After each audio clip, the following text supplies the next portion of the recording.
our lead teams and our Lead at Yale ambassadors. This is an approach that we took to create student equity teams at our school, and we're working in partnership with NC State to do that. Some of our community partners introduce themselves. Hi, my name is Dr. Lillian Gray. I am a faculty member in the College of Education at NC State. And I'm Joanna Ali. I'm a former Neil teacher, and I am a graduate assistant with Dr. Gray at NC State. Wonderful. And again, I'm Matt Hickson. I've got my pronouns on my buttons. I'm going to ask that Ties does that on your cards next year. We are Neil Middle School. We're a school in Durham, North Carolina, of about 884 students. 90% of our students receive free or reduced lunch. 90+% of our students are Black and brown. And we have taken a very intentional approach to do something called LEAD. And for us, that means leadership, equity, advocacy, and diversity. We want to build student voices into what we do and see our students reflected in our work. And so we worked with NC State to think about how can we create an approach that does that. And when I do that, I look at history. I looked at SNCC, an organization that inspires me. Here's a quote from Cleveland Sellers, who's one of their leaders, about how engaged, quote unquote, young people were in the 60s. A time when we think it looked all like this, right? It looked all like sit-ins, people being on the edge of justice. And yet, according to them, there was a lot of quote unquote apathy, just like we might talk about today. Oh, it's the kids these days. Well, the truth is, young people need spaces where they can lead, where their thought can be nurtured, where they can grow in a space that is safe and reflects them and who they are fully. And so when we started to do that, we looked around our school and we thought, well, we're gonna dismantle inequities, we're gonna address disproportionalities, we need to do some things differently. Have we built a community to allow our young people to lead? And the answer pretty clearly was we had not. We looked at our student climate survey, half of the kids said, no, I'm not really sure I like going to school. More than half weren't sure that young people treated each other with respect in our building. And so we said, well, let's bring these survey results to our students. These are our kids. Let's let them help solve the problem with us. And we brought them to NC State to work with Dr. Gray.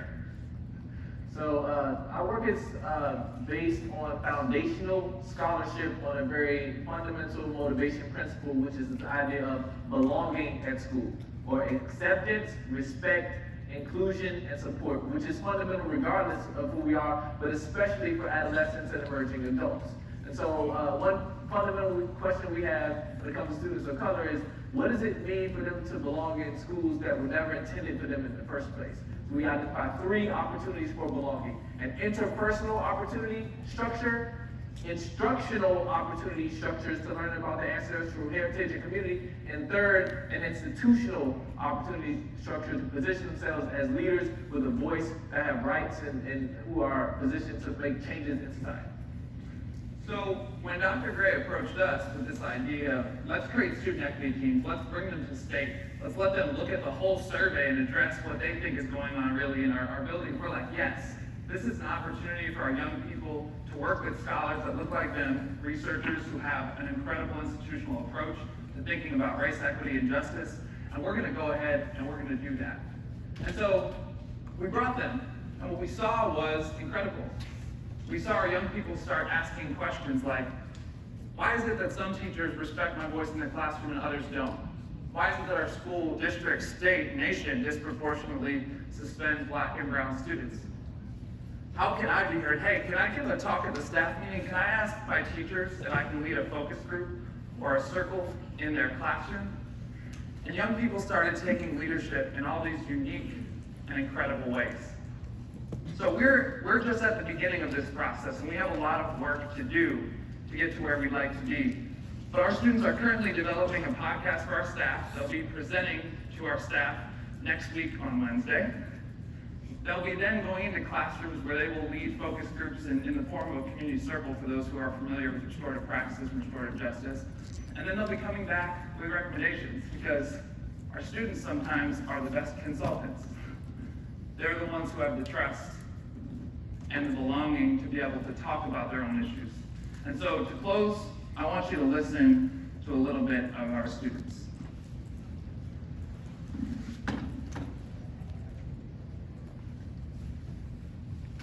So what about today stood out to you, or what was very meaningful about the groups that you went in and what y'all talked about?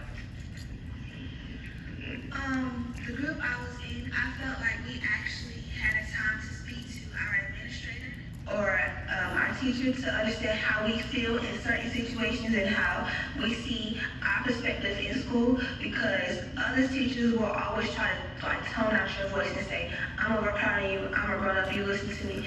We finally got to sit down today and understand, they got to understand our feelings and how we view things.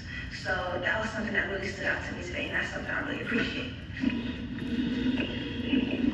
For once in a lifetime, I felt like my voice mattered and that I could get my opinion across and it wouldn't be out to everybody and it would be took into consideration and thought about, and it would just be a change for people's perspective about us as human beings. And so one thing that I just want to leave us with is this idea of listening. We talk about listening. There's one thing to listen. There's another thing to share our power and our platform for students so that they can be the change agents that we want to see in society. Thanks, enjoy your lunch.